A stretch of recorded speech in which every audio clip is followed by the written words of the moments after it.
ความเจริญมั่นคงอยู่ที่ความเสียสละอดทนมั่นคงแข็งแรงแกร่งเอาความรู้ต่อสู้กับศักดิ์กำจัดสิ่งเสื่อมติดเสริมสร้างชีวิตพอมีพอเพียงพระบาทสมเด็จพระเจ้าอยู่หัวท่านรับสั่งให้ใช้ชีวิตพอมีพอเพียงเราก็อยู่กันได้เพราะฉะนั้นคนไทยต้องสมัครสมานสามัคคีหันหน้าเข้าหากันปรึกษาหากันรักกันฉันพี่น้องเราก็จะอยู่ได้เพราะเวลานี้ยุคโลกาภิวัตน์มันจะมีการเปลี่ยนแปลงทางขนบธรรมเนียมจริตประเพณีบางสิ่งบางอย่างก็ขอให้นึกถึงบรรพบุรุษของชาติว่าบรรพบุรุษปู่ย่าตายายเราได้สั่งสอนอบรมลูกหลานของคนไทยทุกคนให้ตั้งอยู่ความสามัคคีมีความสมัครสมานกลมเกลียวเมตตาปราณีเอื้ออารีเอื้ออาทรในราชการเดี๋ยวนี้ประเทศชาติของเราก็เจริญมั่นคงเพราะเหตุว่าคนไทยรวมน้ำจิตน้ำใจกันสร้างสรรค์ความเจริญงอกงามเพื่อความเจริญงอกงามแก่ชาติพระพุทธศาสนาสำนักงานของพระมหากษัตริย์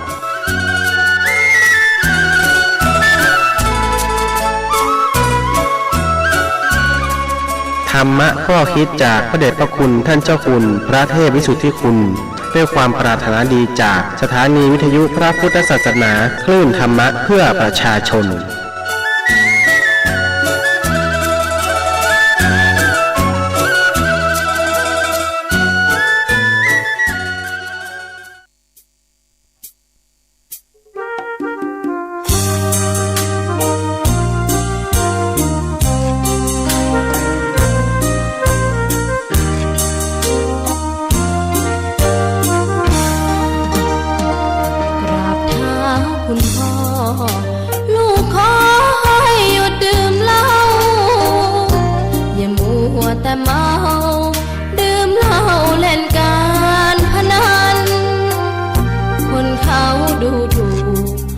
ว่าพ่อขี้เกียจทำงานชาวบ้านรังเกียจเดียดฉันต่างประจานคุณพ่อสิ้นดีสงสารคุณแม่ลำบากแท้เงินมาให้ได้มาเท่าใดพ่อใช้จนหมดไม่มีขัดสนจนยากลำบากคนแค้นเต็มทีอนาคตของลูกริบหรี่ความหวังที่มีมืดมนพ่อดื่มสุราเหมือนกินน้ำตาของแม่พ่อจะฐานะเราแย่หากไม่แก้ความจนแม่เตือนพ่อด่าตบตีแม่เสียจนชอกช้ำระกำมองมนซ้ำถูกคนเขาดินทากราบเท้าคุณพ่อลูกขอให้หยุดดื่มเหล้าหากมัวแต่เมาคนเขาย้ำหมิ่นเรื่อยมากลับตัวเสียใหม่กลับใจมาพัฒนาพ่อจะมีคุณค่าเลิกดื่มสุราเลิกการพนัน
ท่านกำลังติดตามรับฟังสถานีวิทยุกระจายเสียงพระพุทธศาสนาแห่งชาติและสังคมคลื่นเพื่อการศึกษาพระพุทธศาสนาและวัฒนธรรมระบบ FM 104.5 เมกะเฮิรตซ์ รายการต่อไปเป็นรายการคดีโลกคดีธรรม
วันพฤหัสบดีที่ 7 กรกฎาคม พระพุทธศักราช 2565 รายการคดีโลกคดีธรรมมาพบกับท่านผู้ฟังเป็นปกติทางสถานีวิทยุแห่งนี้ ทุกวันเวลา 9 นาฬิกาเป็นต้นไปจนถึงเวลา19 นาฬิกาสถานีวิทยุพระพุทธศาสนาแห่งชาติคลื่นต่างๆนำรายการคดีโลกคดีธรรมออนแอร์ออกอากาศเป็นประจำทุกวันท่านสามารถดาวน์โหลดแอปพลิเคชันวิทยุพุทธศาสนาทั่วไทยไว้ในโทรศัพท์มือถือระบบ Android เพื่อติดตามรับฟังรายการคดีโลกคดีธรรมรายการนี้ได้เป็นประจำทุกวันและท่านสามารถที่จะเปิดรับฟังได้ในทุกพื้นที่ของประเทศไทยไม่ว่าท่านจะไปอยู่หน้าที่แห่งหนตำบลใดถ้าโทรศัพท์มือถือของท่านมีสัญญาณอินเทอร์เน็ตท่านสามารถรับฟังรายการต่างๆจากแอปพลิเคชันวิทยุพุทธศาสนาทั่วไทยได้ทั้งสิ้นนี่คือเทคโนโลยีสมัยใหม่ที่ช่วยทำให้เราคนไทยเข้าถึงหลักธรรมคำสอนในทางพระพุทธศาสนาได้อย่างง่ายดายที่สุดซึ่งไม่เคยมียุคใดที่จะมีความโชคดีเหมือนกับในยุคนี้แล้วเพราะฉะนั้นเมื่อมีโอกาสเราก็ควรจะฉกฉวยโอกาสอันดีนี้ให้แก่ชีวิตของเรา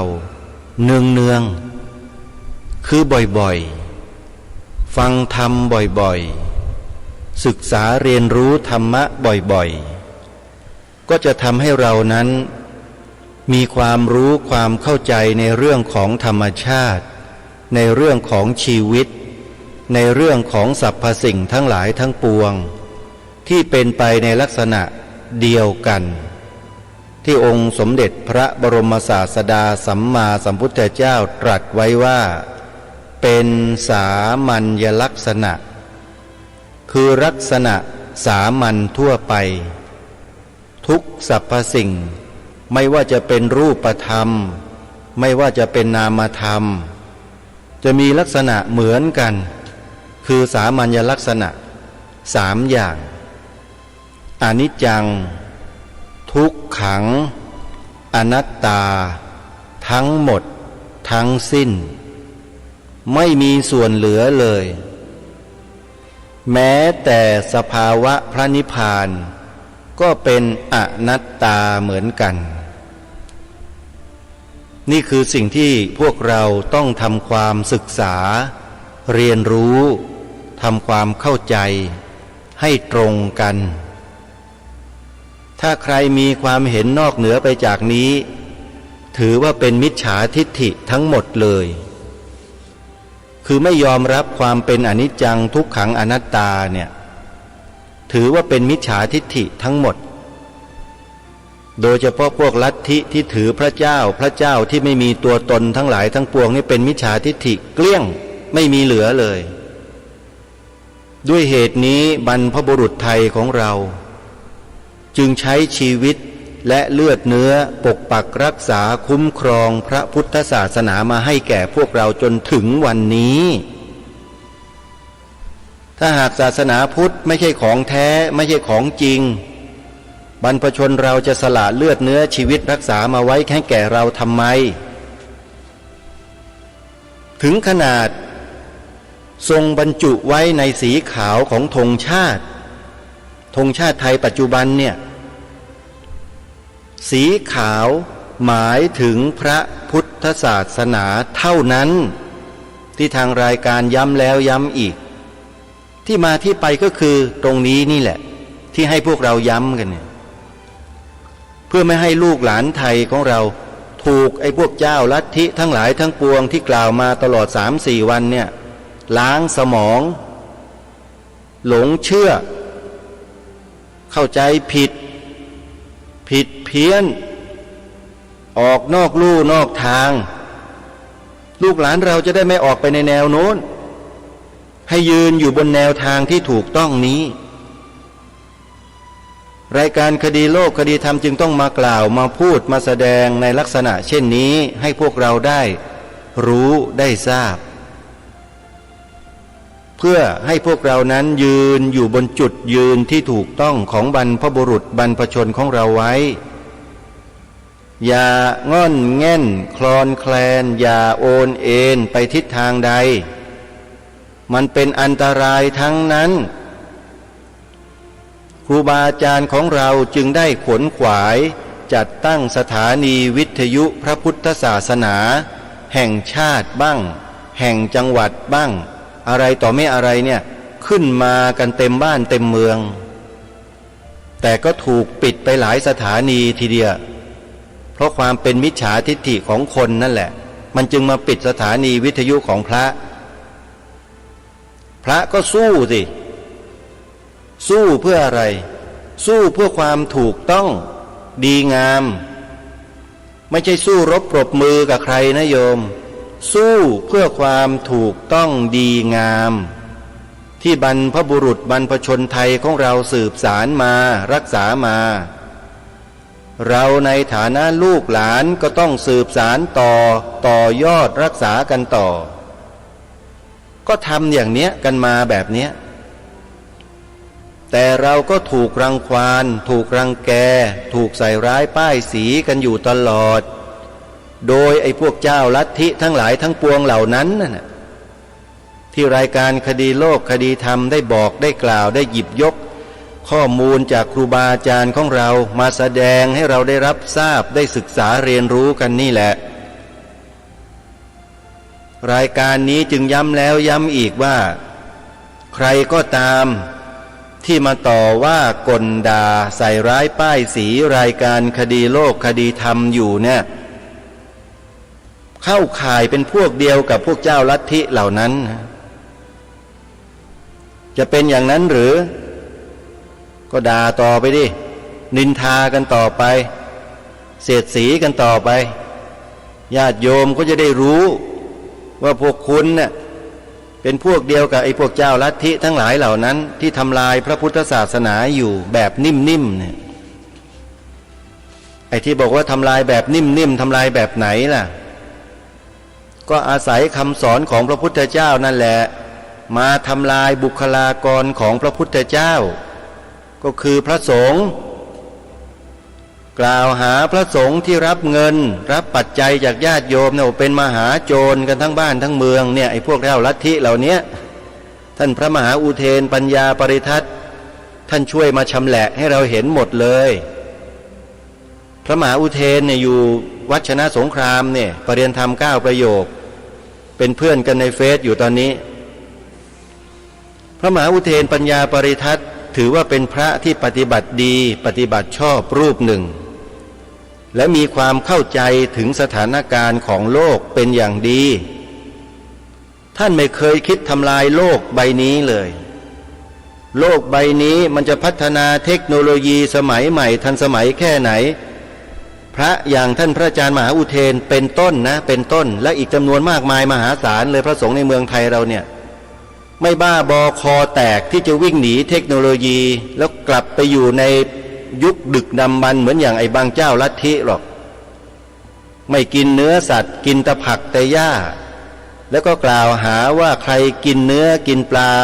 ไม่ใช่พระเป็นแพะไอ้คนแบบนี้อาตมาภาพไม่อยากจะใช้คำหยาบโยมก็ต่อว่าอาตมาอยู่จริงๆมันควรน่าเชื่อถือแค่ไหนหรือไม่เพราะฉะนั้นพวกเราเนี่ยที่เป็นพุทธบริษัทเป็นผู้นับถือศาสนาพุทธทั้งหลายทั้งปวงที่ฟังรายการอยู่เนี่ยขออภัยนะใช้คำนี้นะมีสติอาตมามีสติเวลาพูดเนี่ยอย่าบ้องตื้นเชื่อคนเหล่านั้นนักเลยถ้าพูดภาษาแบบง่ายๆฟังเข้าใจก็คืออย่าหูเบาอย่าหูเบานักโยมเชื่อใครง่ายๆพอเชื่อง่ายแล้วเดี๋ยวจะกลับมาทำลายพวกเดียวกันเองอยู่ไม่รู้จักจบไม่รู้จักสิ้นอย่าไปเชื่อใคร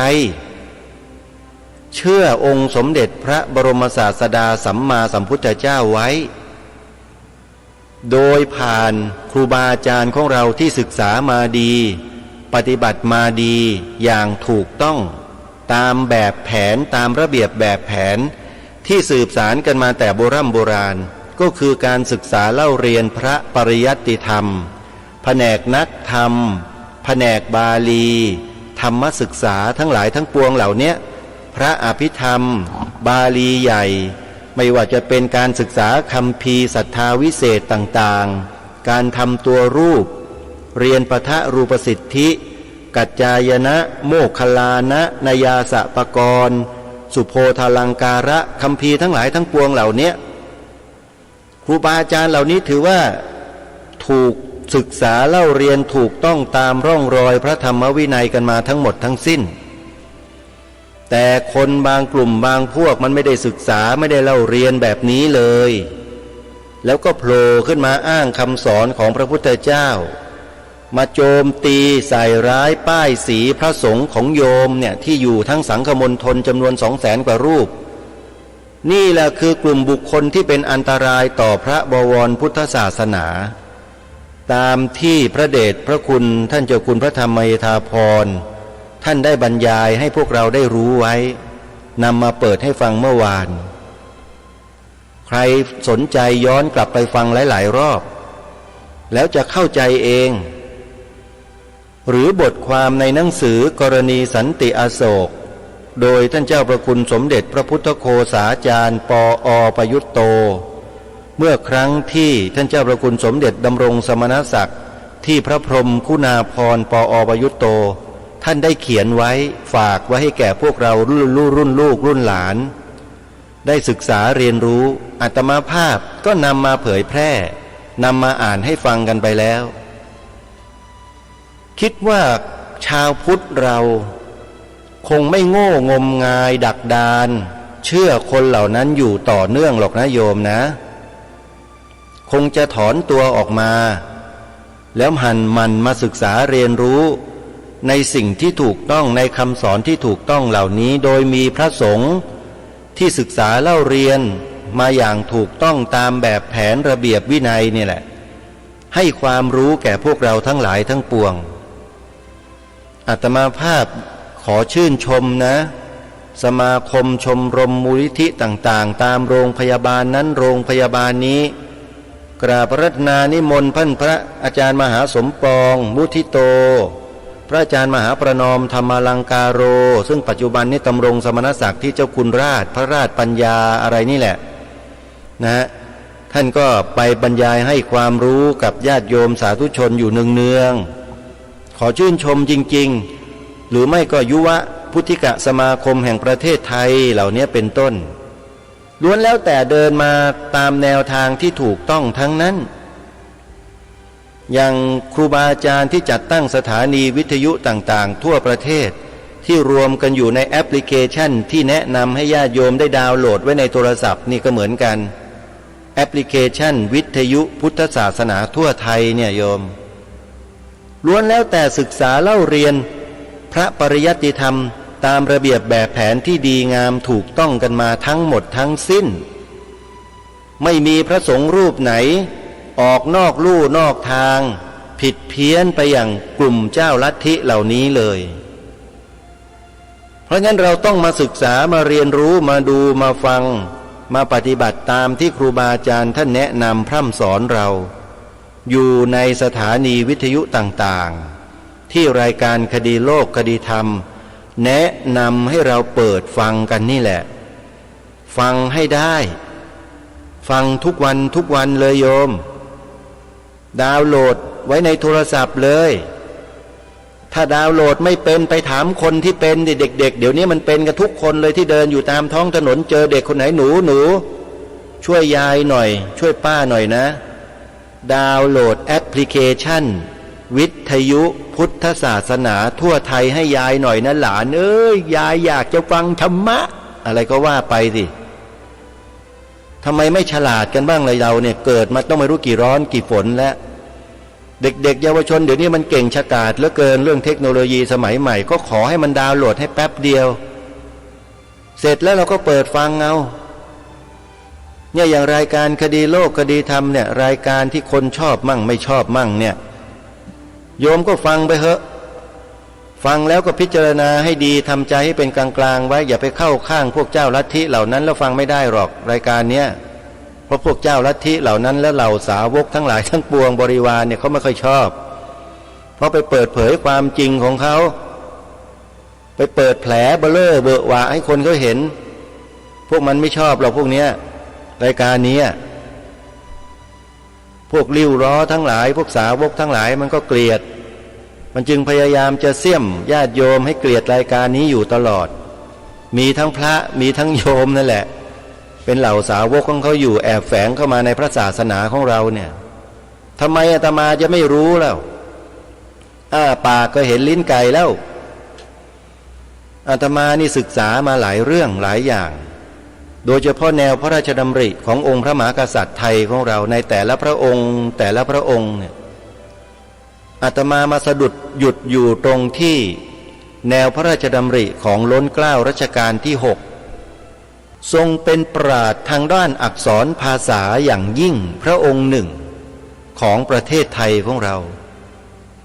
บทพระราชนิพนธ์ทั้งหลายทั้งปวงทั้งร้อยแก้วร้อยกรองเนี่ย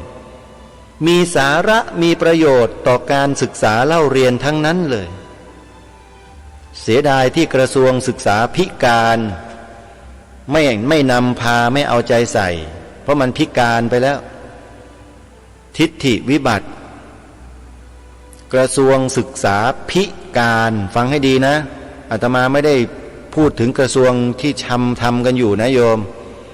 มาเอาผิดอาตมาไม่ได้นะไม่ได้กล่าวหานะ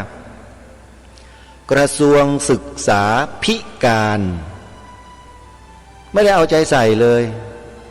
คือเขียนตำรับตำราก็พิการกันมาตั้งแต่เริ่มต้นทางความคิดมันพิการมาแล้วก็ไปตัดเอาหลักสูตรวิชาศิลธรรมวิชาหน้าที่พลเมืองวิชาประวัติศาสตร์ชาติไทยซึ่งล้วนแล้วแต่เป็นวิชารักษาชาติทั้งนั้นเลยตัดทิ้งแล้วก็ใส่วิชาทำลายชาติเข้ามาเพียบเลยกระทรวงศึกษาพิการนะฮะพอพานสระอิพิการทุพพลภาพเขาทำแบบนั้นเด็กๆเยาวชนเราทุกวันเป็นยังไงบ้างล่ะ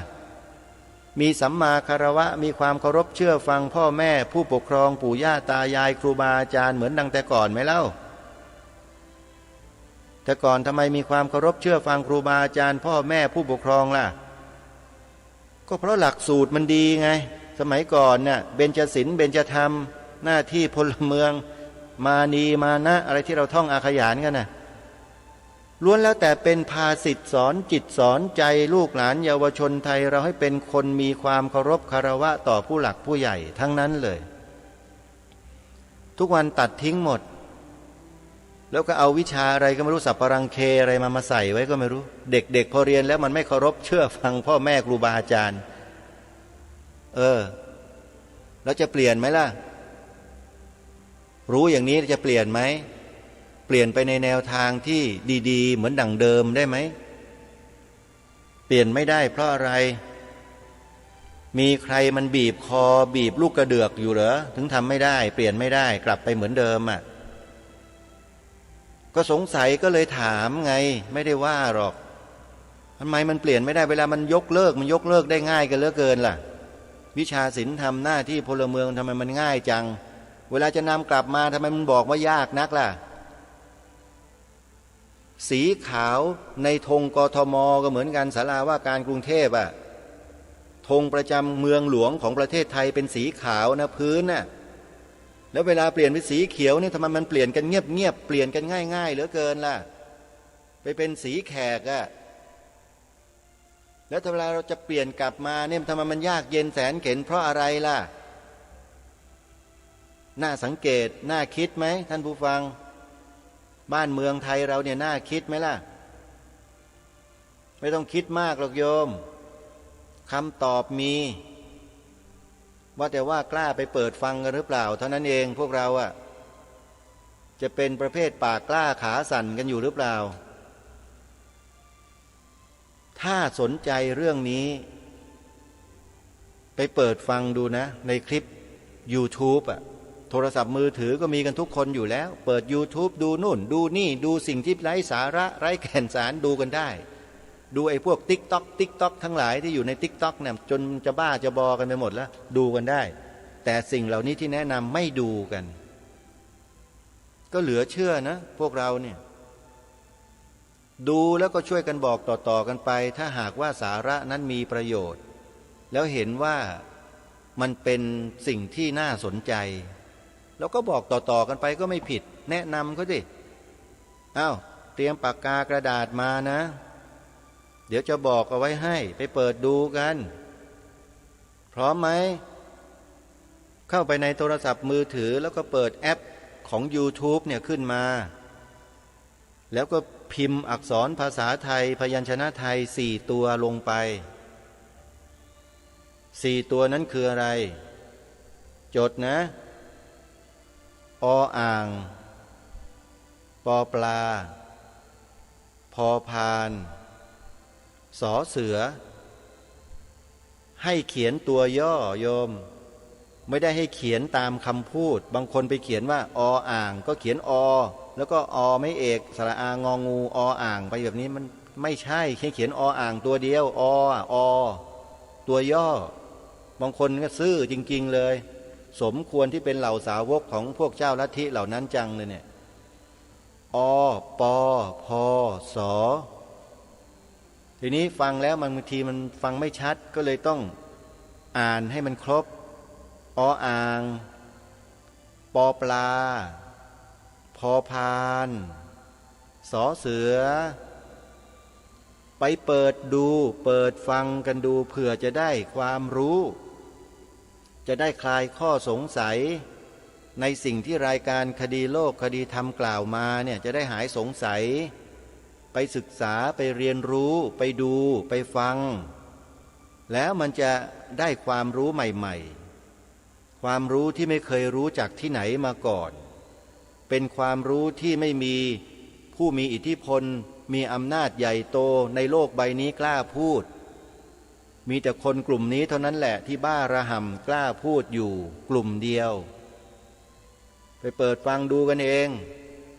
อาตมาไม่สามารถจะนำมาพูดได้ก็เลยรู้ไงว่าโอ้ยบ้านเมืองไทยเราที่มันเละเทะที่มันย่ำแย่ลงทุกวันนี้ก็เพราะอย่างนี้นี่เองพวกเจ้าลัทธิทั้งหลายทั้งปวงที่ท่านเจ้าประคุณสมเด็จพระพุทธโฆษาจารย์ก็ดีที่พระเดชพระคุณท่านเจ้าคุณพระธรรมเมธาพรก็ดีที่พระอาจารย์วิทยากิจจาวิชโชลูกศิษย์หลวงตามหาบัวก็ดี ที่พระมหาอุเทนปัญญาปริทัศน์ปรริยนธรรม9ประโยควชนะสงครามก็ดีท่านกล่าวท่านพูดถึงกลุ่มบุคคลเหล่านี้ไว้เนี่ยทำให้เรามองเห็นต้นสายปลายเหตุที่มาที่ไปของคนกลุ่มนี้ชัดเจนเลยมันถูกสร้างขึ้นมาทั้งนั้นสร้างขึ้นมาเพื่ออะไรเพื่อทำลายพระพุทธศาสนาในเมืองไทยและการทำลายพระพุทธศาสนาในเมืองไทยได้ดีที่สุดคือทำลายตัวพระสงฆ์ที่ดูแลพระศาสนาให้หมดความน่าศรัทธาให้หมดความน่าเชื่อถือประชาชนจะได้ไม่ช่วยส่งเสริมสนับสนุนไม่ต้องบริจาคไม่ต้องช่วยพระสงฆ์มันก็เหี่ยวตายกันเองนี่วิธีการของคนพวกนี้มองออกกันหรือเปล่าพวกเราอะมองไม่ออกอีกสิปะโถญาติโยมพุทธบริษัทไทยเอ๋ยน่าสงสารจังเลยนะพวกเราเนี่ยไม่รู้เท่าทันคนพวกนี้เอาเสียเลย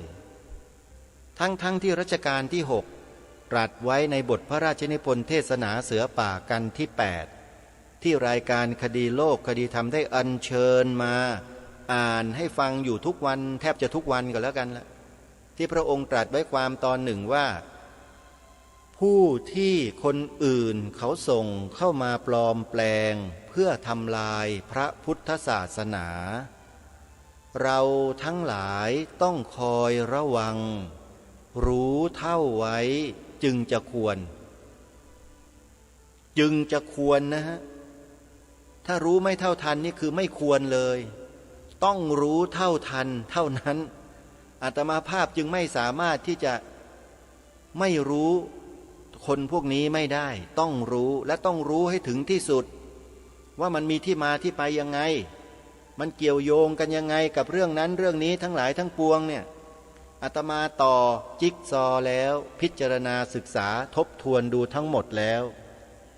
มันเป็นขบวนการเดียวกันทั้งนั้นเลย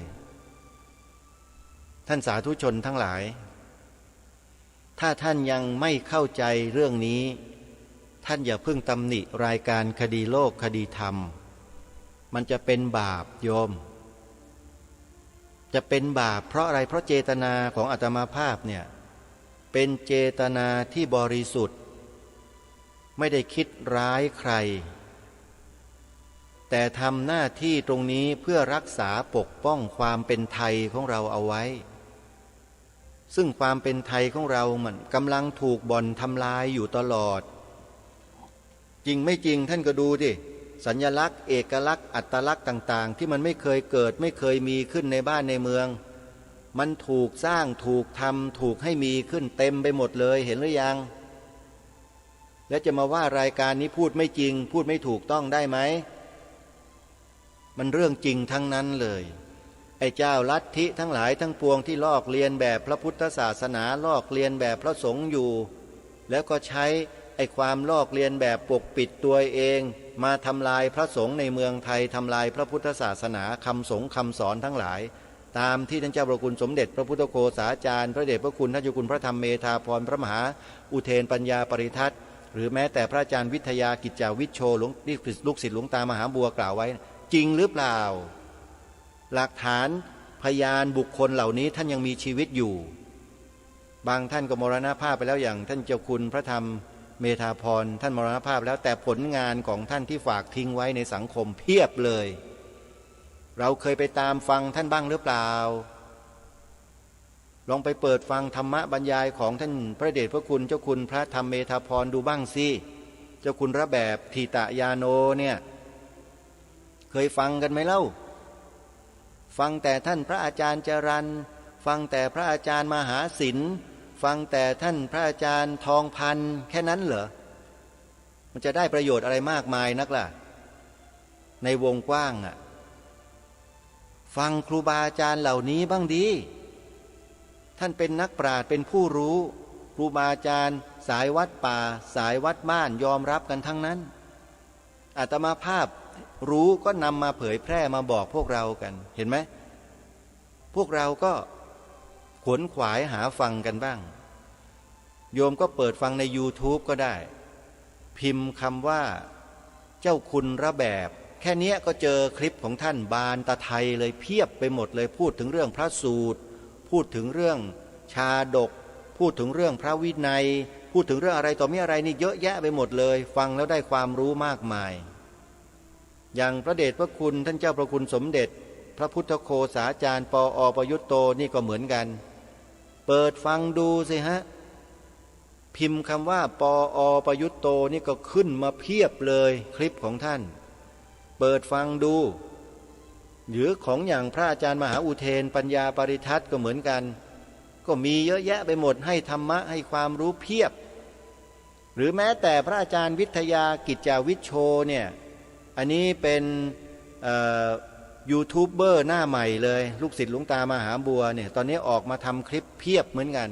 เริ่มทำออกมาเรื่อยๆก็ล้วนแล้วแต่มีประโยชน์ทั้งนั้นรายการคดีโลกคดีธรรมเนี่ยไม่เคยแบ่งแยกนะใครก็ตามที่พูดออกมาแสดงออกมากล่าวออกมาแล้วเป็นไปเพื่อประโยชน์ส่วนรวมคือเพื่อชาติเพื่อพระพุทธศาสนาเพื่อสถาบันพระมหากษัตริย์แล้วเนี่ยรายการนี้ไม่ลังเลนำมาเปิดออกอากาศให้พวกเราได้ร่วมสดับรับฟังกันไปด้วยเพื่อให้พวกเรานั้นได้มีแนวทางในการปฏิบัติให้เป็นไปในแบบเดียวกันในทางเดียวกันเพื่อไม่ให้พวกเจ้าลัทธิอุบาททั้งหลายทั้งปวงเหล่านั้นสามารถมาทำลายล้างแนวทางที่ถูกต้องของเราได้เราก็ต้องช่วยกันปกป้องรักษาสิ่งที่ถูกต้องเหล่านี้กันให้สุดความสามารถของเราที่ทำได้และรายการคดีโลกคดีธรรมก็ได้ทำอยู่ตลอดทำอยู่เนืองๆทำอยู่อย่างที่ไม่มีใครกล้าจะทำหรือไม่อยากจะทำเพราะกลัวเปลืองตัวกลัวเจ้าลัทธิเหล่านี้ส่งคนมาอย่างนั้นอย่างนี้อะไรก็กลัวไปหมดแม่อาตมาภาพนี่ชอบนักมาเถอะนะมาคุยกันด้วยเหตุด้วยผลมาได้เลยเดี๋ยวจะเปิดตำรับตำราให้ดูนะว่าอะไรมันถูกอะไรมันผิดสิ่งที่คุณกล่าวที่คุณพูดนั่นน่ะมาเทียบเคียงกับคำสอนของพระพุทธเจ้าแท้ๆดูสิพระพุทธองค์ทรงอธิบายไว้ยังไงอรรถกถาท่านขยายความไว้ให้เราเข้าใจยังไงแล้วที่คุณพูดเนี่ยมันคืออะไรมาจากไหนเนี่ยมาเจอกันแล้วมาคุยกันในลักษณะเหตุผลแบบนี้ถ้ามาแบบอื่นอย่ามานะเตือนแล้วนะไม่ได้ห้ามมาไม่ได้เดี๋ยวกลับไปแล้วจะไปนอนหยอดน้ำต้มข้าวต้มเอาไม่ได้ไม่ดีอย่าไปทำนะมาก็มาให้ดีๆมาด้วยเหตุด้วยผลมาฟังมาดูและความถูกต้องสิ่งที่ถูกต้องคืออะไรเนี่ยมาแบบนี้มาถ้าอยากจะรู้อะไอ้สิ่งที่ผิดอยู่มันจะได้ยกเลิกจะได้ไม่ทำนี่คือรายการคดีโลกคดีธรรมท่านผู้ฟังถ้าหากไม่ศึกษามาไม่เรียนรู้ไม่ปฏิบัติไม่ผ่านมาก่อนคงไม่มานั่งพูดให้มันเสียเวลาหรอกไปภาวนาหาความสุขใส่ตัวไม่ดีกว่าหรือแต่มันนั่งเฉยๆไม่ได้พระศาสนาเราจะพังก็เพราะคนพวกนี้แหละแล้วก็ชาวพุทธบางส่วนที่หูเบาเนี่ยไปหลงกลหลงเชื่อคนพวกนี้ท่านเจ้าคุณพระธรรมเมธาภรณ์ท่านก็บอกไว้ในคลิปอยู่แล้วว่าน่ากลัวสุดๆน่ากลัวสุดๆคนพวกนี้เมื่อพระเดชพระคุณท่านบอกว่าน่ากลัวสุดๆแล้วพวกเรามานั่งยิ้มนั่งสนุกสนานฮาเฮหาความสุขใส่ตัวอยู่โดยที่ไม่ช่วยเหลือท่านเลยในการช่วยกันวิเคราะห์ศึกษาและช่วยกันปกป้องมานั่งเทศแต่ธรรมะให้ญาติโยมเลื่อมใสศรัทธาในตัวเองอยู่นะหรือแค่นั้นเองเหรอท่านไอ้อย่างนี้มันก็พาศาสนารอดยากนะในขณะที่ศัตรูนี่มันยิ้มแย้มแจ่มใสมันฟันกระบาลทิ้งอย่างเดียวเลยพวกนี้เหมือนกับที่นาลันทาเห็นแล้วยัง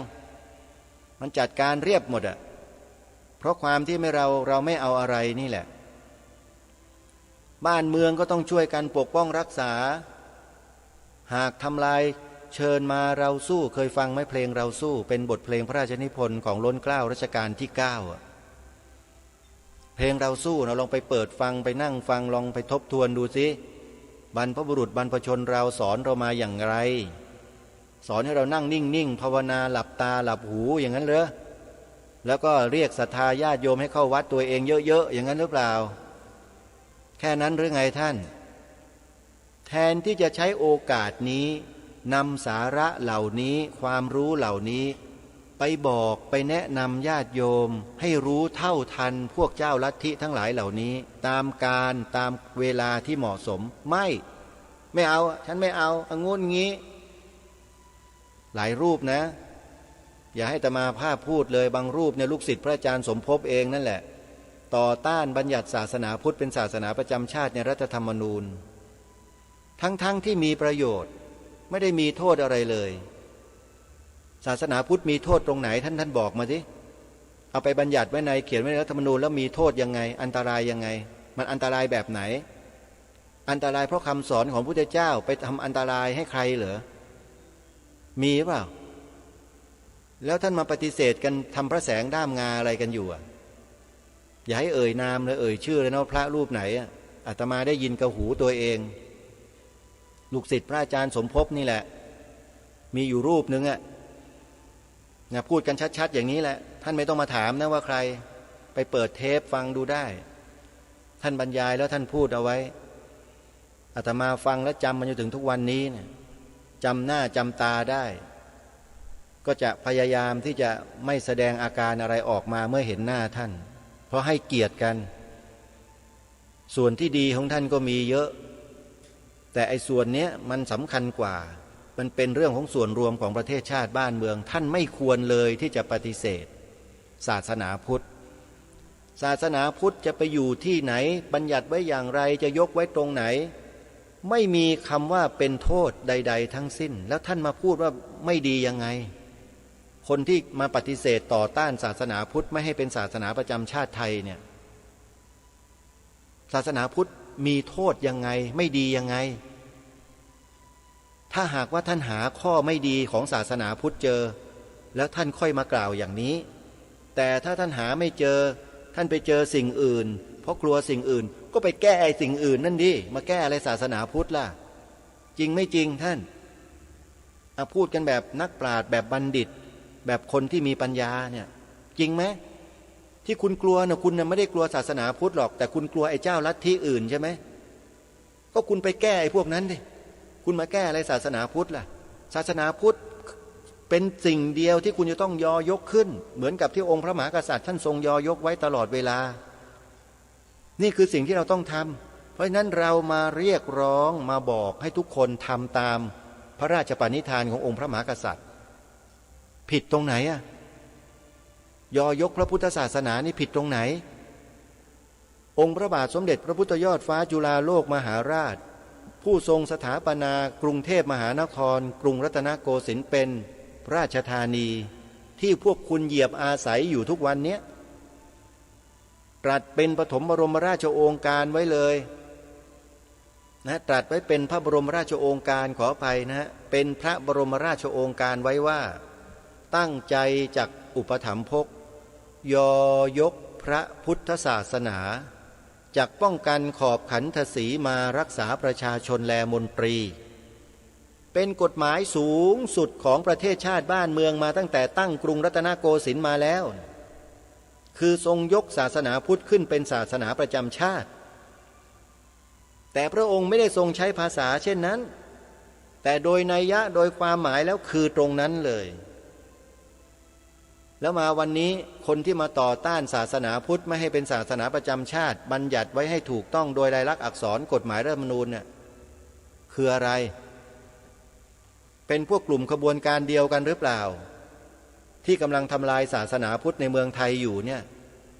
ใช่หรือไม่ท่านผู้ฟังก็ลองพิจารณาดูก็แล้วกัน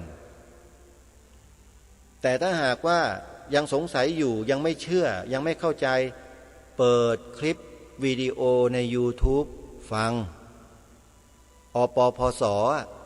ที่บอกไปเมื่อสักครู่นี้พยัญชนะไทยย่อ4ตัวน่ะออ่างปอปลาพอพานสอเสือน่ะไปเปิดฟังดูกัน ฟังกันให้เยอะๆดูกันให้มากๆนะไม่ใช่ดูแค่คลิปเดียวแล้ววางเลยนะหรือฟังได้2-3 คำแล้วหนีไม่ใช่ฟังอะไรฟังให้มันถึงที่สุดแล้วพิจารณาตามในสิ่งนั้นพิจารณาดูให้กว้างนะสิ่งเหล่านี้มันแฝงอยู่ในเรื่องราวเหล่านี้ทั้งหมดมันมีที่มาที่ไปหมดเลยสิ่งเหล่านี้กว่าจะเกิดขึ้นมาได้เนี่ยมันต้องอาศัยเวลานานพอสมควรกว่าจะก่อตัวกันขึ้นมาได้กว่าจะเปลี่ยนแปลงกว่าจะอะไรต่อไม่อะไรแหมปฏิวัติกันทั้งหลายรอบพูดไปพูดมามันก็เข้าสู่เรื่องปฏิวัติรัฐประหารในประเทศไทยมันเกี่ยวข้องกันหมดแหละว่าแต่ว่าคุณเข้าใจหรือเปล่าว่าเกี่ยวข้องกันยังไงบางคนจบปริญญาเอกยังก่งก้งยังงงกันอยู่เลยพูดอะไรไม่รู้เรื่องฟังไม่เข้าใจจะเข้าใจอะไรล่ะก็มัวแต่เรียนศาสตร์อยู่ศาสตร์เดียวนั่นแหละไม่เคยหันมาศึกษาเรียนรู้บริบทของบ้านเมืองสังคมที่มันเกิดอะไรต่อมีอะไรขึ้นตั้งแต่เปลี่ยนแปลงการปกครองมาเนี่ยบ้านเมืองไทยเรามีรัฐประหารกันกี่ครั้งรัฐประหารกันเพื่ออะไรไอ้คำว่าทุจริตคอร์รัปชันเนี่ยมันเป็นข้ออ้างเฉยๆมีใครไม่ทุจริตคอร์รัปชันมั่งในภาคการเมืองเนี่ยไม่มีหรอกทุจริตกันทั้งนั้นแหละวงการค้าเศรษฐกิจทั้งปวงเนี่ยมันมีทั้งนั้นแหละใต้โต๊ะเนี่ยคือทุจริตทั้งหมดอ่ะทำถนนหนทางเนี่ยทั้งนั้นเนี่ยอย่ามาพูดเลยว่าอ้างว่าทุจริตและปฏิวัติจริงๆแล้วเป้าหมายของการปฏิวัติรัฐประหารในเมืองไทยเนี่ยนะจริงๆแล้วคืออะไรท่านทราบไหมอาตมาภาพเนี่ยศึกษาถึงขนาดว่าไปศึกษาข้อกฎหมายในรัฐธรรมนูญบางมาตราที่เกี่ยวข้องกับตัวอาตมาภาพในฐานะที่เป็นพระสงฆ์อยู่ในพระศาสนานี่แหละไปศึกษาดูที่ว่าในรัฐธรรมนูญมีเขียนไว้เกี่ยวกับเรื่องศาสนาไหมมีแน่นอนเดิมทีตั้งแต่ฉบับแรกเลยเนี่ยมันมีมาตราหนึ่งของรัฐธรรมนูญตั้งแต่ฉบับแรกเลยได้บัญญัติเอาไว้เกี่ยวกับเรื่องศาสนาก็คือมาตรา13โดยมีความปรากฏเป็นลายลักษณ์อักษรที่เขาบัญญัติไว้ว่าบุคคลย่อมมีเสรีภาพบริบูรณ์ในการถือศาสนาหรือลัทธิใดๆและย่อมมีเสรีภาพในการปฏิบัติพิธีกรรมตามความเชื่อถือของตนเมื่อไม่เป็นปฏิปักษ์ต่อหน้าที่ของพลเมืองและไม่เป็นการขัดต่อความสงบเรียบร้อยหรือศีลธรรมของประชาชนเขาบัญญัติเอาไว้เพียงเท่านี้มันก็น่าจะเพียงพอแล้วสำหรับการที่อยู่ร่วมกันในสังคมเดียวกันที่มีพระพุทธศาสนาเป็นศาสนาประจำชาติโดยพฤตินัยใช่ไหมแต่ปรากฏว่าต่อมามันเกิดการรัฐประหารขึ้นในช่วงของการรัฐประหารหรือยึดอำนาจขึ้นเนี่ยมันมีคนอยู่กลุ่มหนึ่งที่จ้องที่จะสอดใส่ถ้อยคำอะไรบางสิ่งบางอย่างเข้ามาในมาตรานี้เพื่อหวังผลข้างหน้าระยะยาวโยมต้องไปนั่งอยู่ในปี2475แล้วคิดตามนะคิดตามให้ดีคิดไปข้างหน้าว่าเขามีความมุ่งหมายอะไรต้องการอะไรแล้วสิ่งเหล่านั้นมันก็มาเกิดในยุคของเรานี่แหละยุคของเรานี่แหละเกิดลัทธิเกิดอะไรต่างๆที่ลอกเลียนแบบศาสนาพุทธมากมายใช่ไหมเพราะนี่แหละบทบัญญัติที่ถูกสอดใส่เข้ามาถ้อยคำที่ถูกสอดใส่เข้ามาในมาตรานี้แหละเพราะฉะนั้นการก่อรัฐประหารยึดอำนาจแต่ละครั้งเนี่ยมันจะต้องมีคนกลุ่มหนึ่งที่แฝงตัวเข้ามาอยู่ในคณะแล้วก็มาสอดใส่ถ้อยคำเหล่านี้เข้ามาท่านไปดูกันเองอาตมาภาพจะไม่อ่านให้ฟังหรอกเขาเปลี่ยนแปลงเขาใส่อะไรต่อมีอะไรเข้ามาในมาตรานี้เพียบไปหมดเลยแล้วพวกเหล่านี้แหละใช้มาตรานี้แหละอ้างในการต่อสู้กับพวกเราชาวพุทธใครก็ตามที่อ้างมาตรานี้มาต่อสู้เพื่อเอาชนะคณะสงฆ์ในประเทศไทยคนพวกนั้นแหละคือกลุ่มคนเป้าหมายที่ถูกสร้างถูกกำหนดให้มีขึ้นมาโดยการรัฐประหารนั้นๆนี่ต่างหากและคือของจริงไม่ใช่เรื่องทุจริตคอร์รัปชันที่กล่าวอ้างกันในการปฏิวัติแต่ละครั้งไม่ใช่ คนปฏิวัติก็ทุจริตคอร์รัปชันยอมรับไหมทุกครั้งแม้แต่ปัจจุบันนี้ก็คอร์รัปชันหมดไหมคอร์รัปชันน่ะไม่หมดแต่สิ่งที่มันเกิดมาคืออะไรก็คือพวกเจ้าลัทธิเหล่านี้ต่างหากนี่แหละคือเป้าหมายของการรัฐประหารแต่ละครั้งคืออยู่นี่ไปพิจารณากันดูว่าจริงหรือไม่ที่รายการคดีโลกคดีธรรมกล่าวที่พูดนี่ไม่ได้พูดลอยๆนะโยมดูกฎหมายรัฐธรรมนูญมาทุกครั้งทุกฉบับที่เขียนเกี่ยวกับมาตราศาสนาเนี้ยเอาไว้ปี2475อยู่มาตรา13ปี2489อยู่มาตรา13เหมือนเดิมแล้วก็ใส่คำเข้ามาคำหนึ่งคือคำว่านิยมพอมาถึงปี2492ทีนี้ใส่มาเพียบเลยนิกายของศาสนาลัทธินิยมในทางศาสนาแล้วก็ใส่คำว่าขวางเข้ามาเพิ่มเติมตรงคำว่าขัดขวางนะฮะแล้วก็มาเป็นฉบับปี2495ทีนี้ใส่มาเพิ่มมาเป็นวรรคเบ้อเร่อเลยวรรคใหญ่เลยเพิ่มมาอีกหนึ่งวรรคเต็มในการใช้เสรีภาพดังกล่าวในวรรคก่อนบุคคลย่อมได้รับความคุ้มครองมิให้รัฐกระทำการใดๆเห็นไหมปิดประตูเลยรัฐไม่มีสิทธิ์มากระทำการใดๆทั้งสิ้นเห็นไหมนี่ไงผลของการรัฐประหารแล้วมันเกิดไอ้สิ่งนี้ขึ้นมามันไม่ได้แก้แต่การทุจริตตามที่เขาอ้างเรามันแก้ไม่ได้เป้าหมายมันคืออันนี้รายการนี้พูดให้ฟังมาไม่รู้เท่าไหร่ก็ไม่มีใครเชื่อตอนนี้เข้าใจหรือยังว่าที่เขารัฐประหารกันเนี่ยเขาเพื่ออะไรเกิดอะไรขึ้นแล้วทุกวันนี้เกิดอะไรขึ้นนี่คือรายการคดีโลกคดีธรรมอาตมาเนี่ยทนดูพี่น้องคนไทยเราถูกหลอกอยู่อย่างนี้ต่อไปไม่ได้จึงต้องนำเอาสิ่งเหล่านี้มาเปิดเผยมาบอกให้พวกเราเนี่ยได้รับรู้รับทราบกันว่ามันน่าจะเป็นอย่างนี้ไหมทีนี้เชื่อไม่เชื่อแล้วแต่ทุกท่านทุกคนก็ใช้วิจารณญาณเอาอันนี้คือความรู้ส่วนตัวที่ได้มาที่เกิดมาจากการศึกษาค้นคว้าเทียบเคียงพิจารณาวิเคราะห์สังเคราะห์ด้วยตัวเองจากความรู้ความสามารถที่ตนเองมีความรู้ความสามารถที่เกิดจากพุทธธรรมคือการศึกษาเล่าเรียนพระปริยัติธรรมทั้งแผนกธรรมแผนกบาลีใหญ่ทั้งพระอภิธรรมและวิปัสสนากรรมฐานมีความรู้อยู่แค่นี้เองแต่มาวิเคราะห์เรื่องราวที่เป็นโลกแบบเนี้ยโยมคิดว่ามันวิเคราะห์ยากไหมนะไอ้เรื่องโลกเนี่ยไม่ได้ยากเย็นอะไรเลยแต่เราไปคิดว่ามันยากเท่านั้นน่ะมันก็เลยยากจริงๆมันไม่ยากหรอกอาศัยความกล้าหน่อยแล้วเราจะรู้อะไรต่อมีอะไรมากมายทีเดียววันนี้เวลาของรายการหมดท่านสาธุชน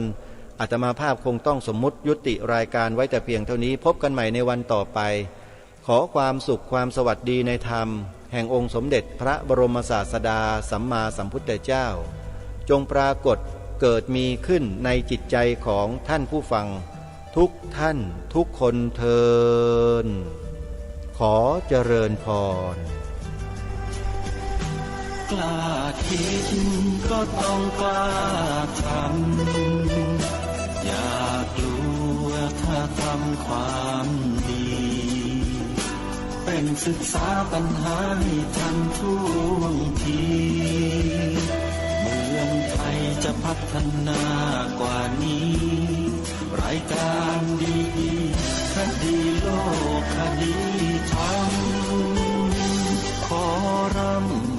ำพันบรรยายความคิดเครื่องหมายแห่งสีทั้งสามงามถนัดขาวคือบริสุทธิ์สีสวัสดิ์หมายพระไตรรัตน์และธรรมะคุ้มจิตไทยแดงคือโลหิตเราใสซึ่งยอมสละได้เพื่อรักษาชาติศาสนาน้ำเงินค คือสีโสภาอันจอมประชาพระโปรดเป็นของส่วนองค์จัดริ้วเข้าเป็นไตรรงค์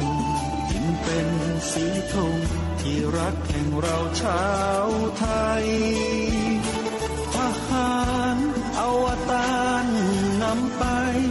ยงยุทธวิชัยวิชิตก็ชูเกียรติสยามประเทศไทยที่เจริญมั่นคงมาได้จนถึงทุกวันนี้มิได้เกิดขึ้นจากความหวาดกลัวอย่างคลาดเขลาแต่บรรพบุรุษไทยของเราทุกยุคทุกสมัย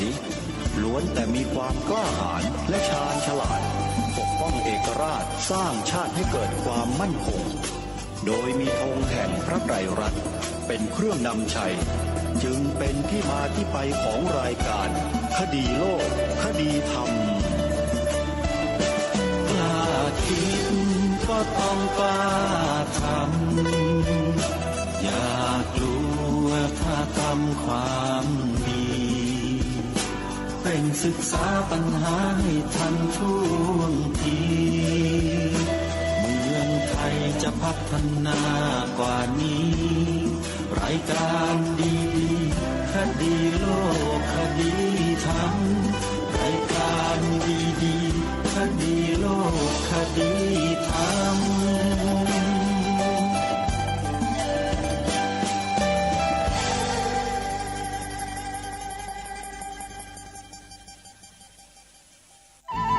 ที่จบไปแล้วนั้นเป็นรายการคดีโลกคดีธรรมดำเนินรายการโดยพระครูปลัดณรงค์ฤทธิ์คลื่นพัฒนาคุณภาพชีวิต FM 92.25 เมกะเฮิรตซ์บริหารและจัดการโดยวัดป่าแดงมหาวิหารทรงกระจายเสียงจากเลขที่71หมู่ที่14บ้านใหม่หลังมอตำบลสุเทพอำเภอเมืองจังหวัดเชียงใหม่รหัสไปรษณีย์50200หมายเลขโทรศัพท์0818815690 052000636-7สวัสดีครับท่านผู้ฟังที่เคารพข่าวชาวบ้านผมเกษตรเพชรสำริดบรรณาธิการข่าวก้าวหน้านิวกับการทำหน้าที่สื่อสารมวลชนของพี่น้องสื่อมวลชนทุกแขนงสาขาจากส่วนกลางและก็ส่วนภูมิภาคข่าวภายในประเทศและข่าวจากต่างประเทศ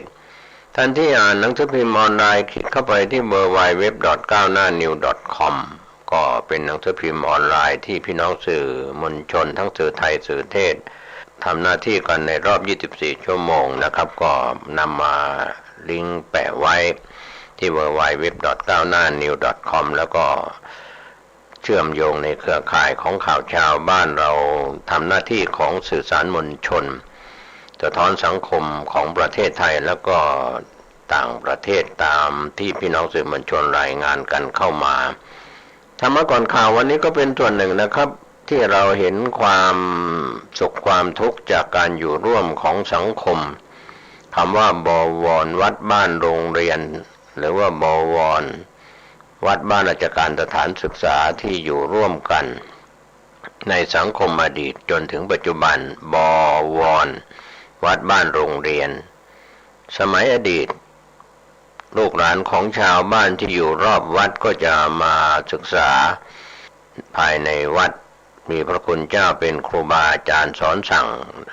ต่อมาก็พัฒนาต่อยอดก็โรงเรียนวัดนั้นวัดนี้ก็ส่วนของกระทรวงศึกษาธิการเข้ามาดูแล